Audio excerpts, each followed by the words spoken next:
Bonjour à tous. Ici le juge Andrew Napolitano pour Judging Freedom. Nous sommes aujourd'hui depuis São Paulo au Brésil. Nous retrouvons notre cher ami, compagnon de route et défenseur de la liberté humaine, Pepe Escobar.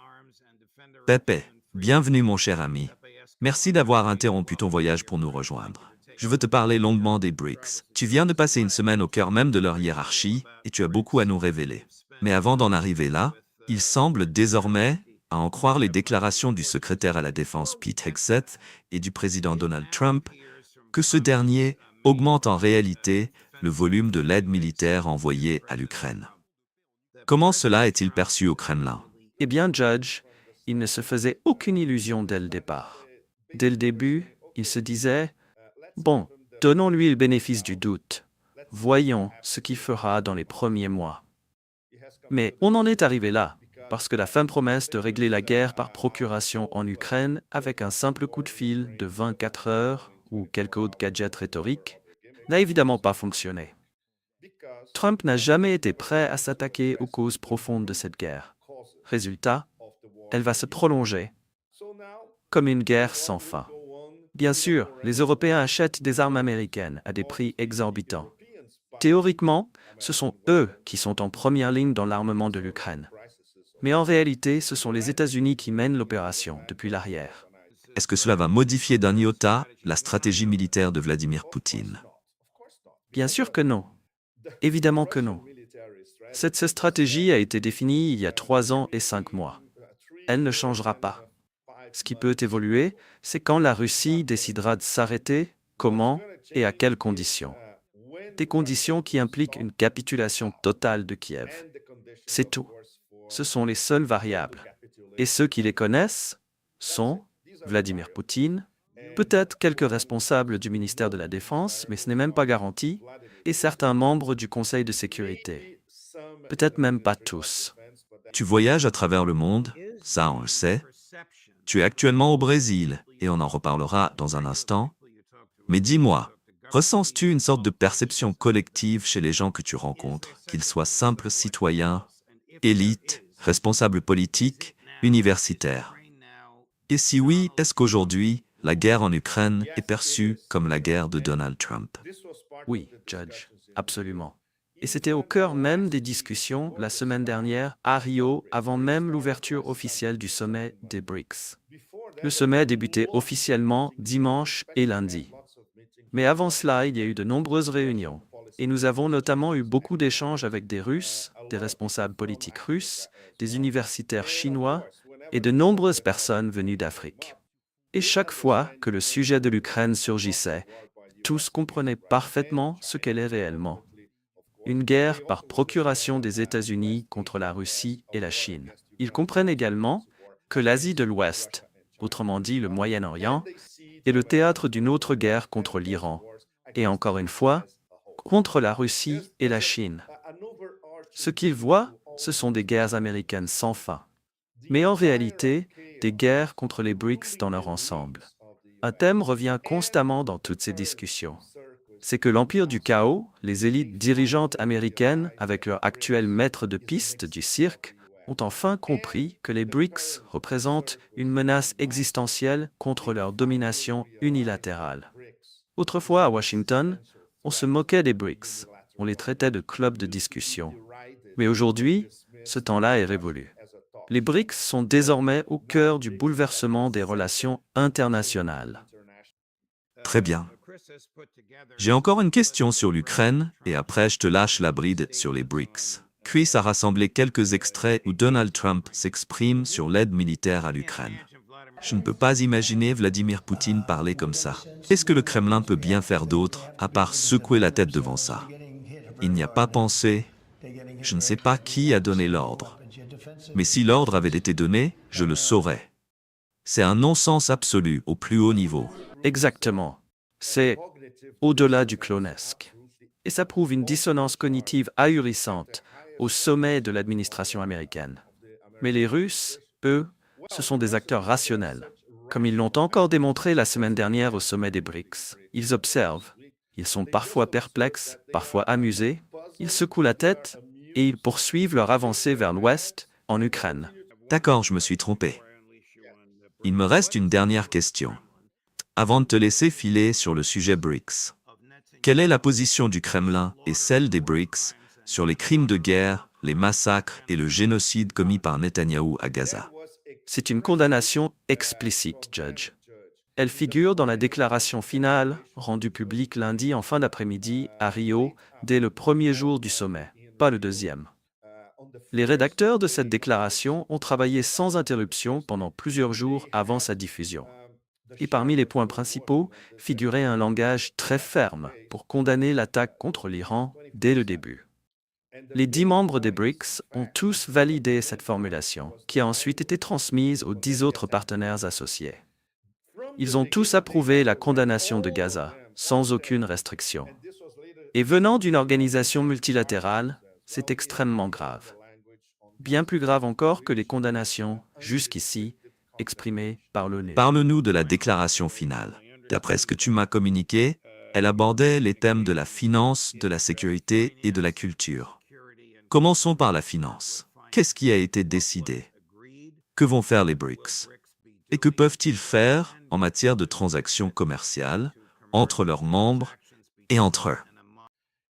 Eh bien, le point numéro 1 sur le plan économique et financier, Judge, et ça a été annoncé personnellement avant même le début du sommet, dès le vendredi après-midi, donc un jour et demi avant l'ouverture, c'était à la fin du Conseil des affaires des BRICS. On a passé toute une journée dans un magnifique entrepôt réhabilité près du port de Rio, avec des chefs d'entreprise venus de tout le sud global pour discuter de projets, etc. À la fin de cette rencontre, lors d'une autre réunion de la NDB, la Banque de développement des BRICS, le ministre russe des Finances, Anton Silovanov, a fait une annonce et sa manière de parler était très révélatrice. C'était précis, mais aussi très incisif. Il a déclaré « Désormais la NDB, la Banque des BRICS, basée à Shanghai, pourra… » Il n'a pas dit « va », il a dit « pourra », mais dans un sens très clair. Nous travaillons à en faire la principale plateforme de financement pour les projets de développement et les méga-projets dans la sphère BRICS en contournant SWIFT. Le sous-texte, Judge, de ce qu'il a dit, c'est voici la dédollarisation en action. Pas besoin de le dire explicitement, c'en est l'illustration parfaite. Et c'est quelque chose que les Russes et les Chinois travaillent à mettre en place de manière continue depuis avant le sommet de l'année dernière, à Kazan, tout au long de l'année 2024. Je m'en souviens très bien parce que j'étais en Russie pendant 6 mois à suivre ça semaine après semaine, en parlant aux gens du Conseil des affaires des BRICS, mais aussi à des responsables du ministère russe des Finances. C'est leur priorité absolue. Tout part de la NDB, la Banque des BRICS, et cela va s'étendre au commerce direct entre membres. Dans le cas de la Russie et de la Chine, ils effectuent déjà 90% de leurs échanges dans leur propre monnaie. Cette dynamique va s'amplifier et s'étendre aux autres membres. Et en plus de cela, la NDB finance déjà des projets en contournant le dollar américain. Donc si je veux te faire un virement à Moscou pour te rembourser ce dîner que je te dois, est-ce que je peux le faire sans passer par SWIFT? Est-ce que je peux le faire depuis les États-Unis vers Moscou en contournant SWIFT? Pas encore, Judge. Et c'est bien là tout le problème. Parce qu'ils sont encore en train de tester différents modèles. L'un d'eux s'appelle BRICS Bridge. Certaines personnes à New York, par exemple, en ont entendu parler, mais très peu de gens à l'intérieur des États-Unis. Il y a aussi un système coordonné par la Banque des règlements internationaux qui s'appelle M-Bridge. Par exemple, quand les Thaïlandais veulent acheter du pétrole aux Émirats, est-ce qu'ils paient dans leur propre monnaie ou dans celle des Émirats? Non, ils paient avec cette unité commune appelée M-Bridge. Les BRICS veulent utiliser cette unité pour tous les 10 membres, puis l'étendre à leurs partenaires. C'est direct, automatique, pas besoin de conversion monétaire via SWIFT. Parfois, je le sais, j'en fais moi-même l'expérience, pour recevoir un transfert, il faut attendre 5 jours. Tu imagines d'entreprise à entreprise quand il y a des affaires urgentes à conclure. C'est là qu'entre en jeu ce qu'on a décidé l'an dernier d'appeler le BRICS Lab. Ils testent toutes sortes de modèles de règlement de paiement. Et tôt ou tard, une masse critique sera atteinte et ils lanceront probablement 3 ou 4 systèmes de règlement différents. Et tous les pays BRICS ainsi que leurs partenaires les adopteront. Le deuxième thème abordé par la déclaration, je garde le meilleur pour la fin, c'était la sécurité. Mais avant cela, il y avait la culture. Qu'est-ce qui a été dit concernant la culture dans la déclaration unanime des BRICS? Ah, c'est la fameuse expression qu'on doit à notre camarade Xi Jinping. Les échanges de peuple à peuple. Dans la terminologie chinoise, cela signifie, par exemple, qu'il y a eu, la veille du sommet, un débat très animé sur les alternatives médiatiques à la mainmise des géants technologiques sur les récits diffusés dans le monde. Et bien sûr, sur le contrôle culturel et médiatique, ce fameux soft power occidental. L'une des propositions, c'est « créons un réseau médiatique commun aux BRICS avec des outils de vérification partagés, publics et privés, pour contrer l'imposition d'une seule vérité, dictée par l'Occident. » Il y a une lettre qui en est ressortie, très intéressante.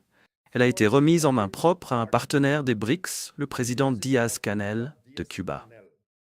Je pense que c'est extrêmement symbolique, d'une grande importance, que le représentant d'un pays stigmatisé et harcelé depuis des décennies par le gouvernement des États-Unis soit devenu, disons-le, le coordinateur en coulisses de cette nouvelle alliance médiatique. Certaines des plateformes avec lesquelles je travaille, 3 médias en particulier, ont signé un accord à Rio, Sputnik en Russie, Guanshine en Chine et Brasil 247, le plus grand portail progressiste du Brésil. Ils vont renforcer leur coopération. Et bientôt, on va voir naître des alliances et coopérations médiatiques BRICS à grande échelle.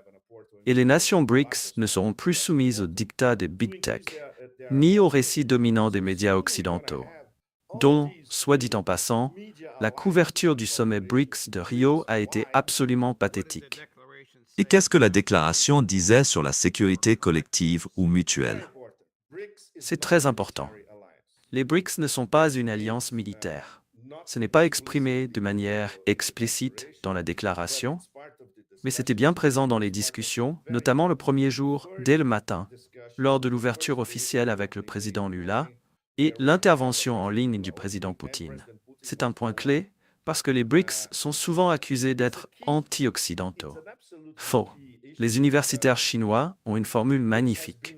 Les BRICS incarnent l'environnement post-occidental. Waouh! Le système de relations internationales, géopolitiques et géoéconomiques établi après la Seconde Guerre mondiale est, du point de vue des BRICS, mort. Et ils travaillent à en construire un nouveau. L'Occident peut y participer ou pas, ça n'a aucune importance. Parce que ce train à grande vitesse est déjà parti. Et tout cela est formulé dans des termes très diplomatiques, dans la déclaration finale. Mais dans les tables rondes, dans les discussions économiques, ils sont déjà totalement engagés sur le sujet. Est-ce que ces nations des BRICS craignent les droits de douane imposés par Trump? Oui. Oui, absolument. Et ça nous mène directement à ce qui se passe en ce moment au Brésil. Juge. Disons, depuis un jour et demi. C'est pendant une table ronde à Rio mercredi soir qu'on a appris, en plein milieu de notre discussion, l'annonce d'une taxe douanière de 50%. Et là, toute la salle a basculé. Nos débats sur l'intégration des BRICS, tout s'est recentré sur un point. Le Brésil est visé directement par le gouvernement américain. 50%, Judge, c'est énorme. Pour te donner un exemple, le Brésil est le premier exportateur mondial de jus d'orange. 95% de sa production part à l'international. Et la moitié va aux États-Unis. Pour les producteurs brésiliens de jus d'orange, c'est un désastre absolu. Ils vont devoir dès demain, si les sanctions entrent en vigueur le 1er août, trouver de nouveaux marchés. En Afrique, en Asie du Sud-Est, en Asie centrale, etc.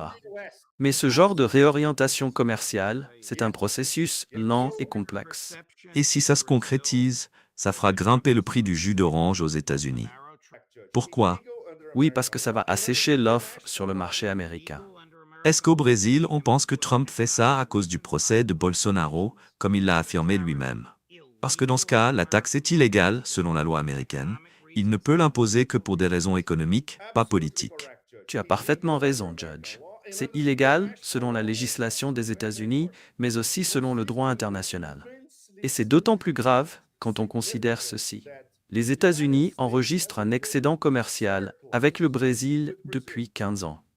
si je ne me trompe pas, tu me corrigeras, cet excédent s'élève à plus de 400 milliards de dollars. Donc ça n'a rien à voir avec le commerce, ni avec l'économie, ni même avec la géoéconomie. C'est un coup monté pour interférer directement dans la présidentielle brésilienne qui aura lieu l'an prochain. Et l'administration Trump, Trump lui-même, s'aligne publiquement sur son allié Bolsonaro, sur la famille Bolsonaro, ou sur quiconque ils désigneront comme candidat. Et tu vas me dire que Trump a en face de lui un adversaire coriace, le président Lula. Oh oui, Lula, Judge, c'est un guerrier. C'est un stratège redoutable, un articulateur hors pair. Il ne recule jamais face à un affrontement, même avec l'âge. Et pour l'instant, il est resté mesuré. Mais il a dit, en gros, la réaction brésilienne, c'est un retour à l'envoyeur. Tu veux nous envoyer une lettre de sanction? Très bien, on n'en veut pas. Reprends-la. Et si tu appliques tes sanctions, il y aura réciprocité. On te mettra, nous aussi, 50% de droits de douane. Compris. Mais avant de conclure, quel rôle a joué, au sein du sommet des BRICS, notre ami commun, le plus grand diplomate vivant, le ministre russe des Affaires étrangères, Sergueï Lavrov? Dès le début, Judge. Lavrov, c'est l'un des cerveaux, au sens noble, de la création des BRICS, de leur expansion et de leur rôle stratégique aujourd'hui. Un rôle qui brise toutes les lignes rouges imposées par l'Empire. Les BRICS sont au cœur de la réflexion mondiale sur la refondation du système international. Et le sommet de Rio l'a prouvé de façon éclatante. Même si, franchement, beaucoup d'entre nous n'attendaient pas grand-chose, pour diverses raisons. Mais au final, après 3 jours de préparation et 2 jours de sommet, on s'est tous dit « Waouh, les Brésiliens ont assuré ». Et même plus, ce ne sont pas que les Brésiliens. Ce sont les BRICS dans leur ensemble qui ont livré quelque chose d'énorme. Ce n'est pas uniquement ce qu'il y a dans la déclaration finale, c'est aussi le ton des débats et l'élan collectif qui s'est dégagé. Il faut continuer à avancer et désormais, on passe à l'offensive.